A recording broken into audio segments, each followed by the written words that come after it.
L'idée fixe de Peugeot est d'adapter au diesel l'hybridation mise à l'honneur il y a plus de 10 ans par Toyota. Avantage, le diesel émettant moins de CO2 que l'essence pourra transformer la voiture qui l'équipe en chasseuse de primes écolo. Mais ceci tant que l'État sera généreux et ne prendra pas en compte les autres pollutions dues au gazole, autrement plus dérangeantes, comme les particules. L'astuce de Peugeot est d'avoir conçu son système hybride comme un kit, venant équiper l'essieu arrière de ses tractions avant. Il pourra ainsi profiter aussi bien à un 3008 qu'à une 508 ou les DS4 et DS5 chez Citroën. Adapté à la 3008, l'hybride 4 ne bouleverse pas les apparences et comme le modèle rencontre un gros succès, on laisse le soin à chacun de juger ses lignes. L'habitacle fait toujours l'unanimité avec son tableau de bord de sportive, totalement inattendu sur une familiale.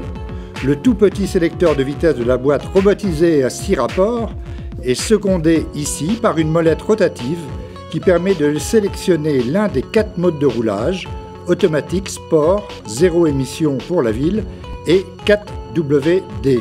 Car ce 3008 devient vraiment un SUV grâce à l'hybridation qui, en entraînant les roues arrière, en fait une 4 roues motrices. Sans véritable changement d'apparence autre qu'un coffre au plancher rehaussé qui enlève 70 litres dans la contenance, pour loger l'essieu hybride 4, son moteur et ses batteries, cette 3008 conserve la même habitabilité et une présentation flatteuse. Traité à l'allemande pour l'aspect avec une gaieté plus française, le tableau de bord avec ses boutons basculeurs, ses palettes de boîte au volant et son instrumentation à visée haute complètent une belle finition. Démarrage en silence sur l'électrique, le mode thermique se déclenche dès l'instant où il y a une demande de puissance. Sinon, sur un filet de gaz en ville, il est permis de faire 2 km en 0 émission. Le but est surtout d'utiliser le petit moteur électrique de 37 chevaux pour suppléer le thermique lors des démarrages ou l'épauler lors des grosses accélérations.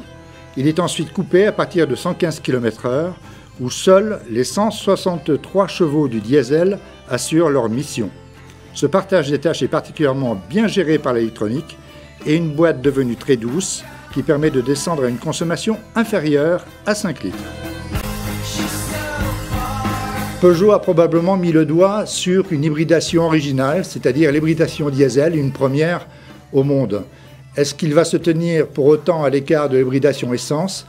Il sera obligé d'y venir pour le marché chinois et probablement à la suite pour d'autres marchés dans le monde, mais en tout cas, il a réussi une voiture extrêmement convaincante.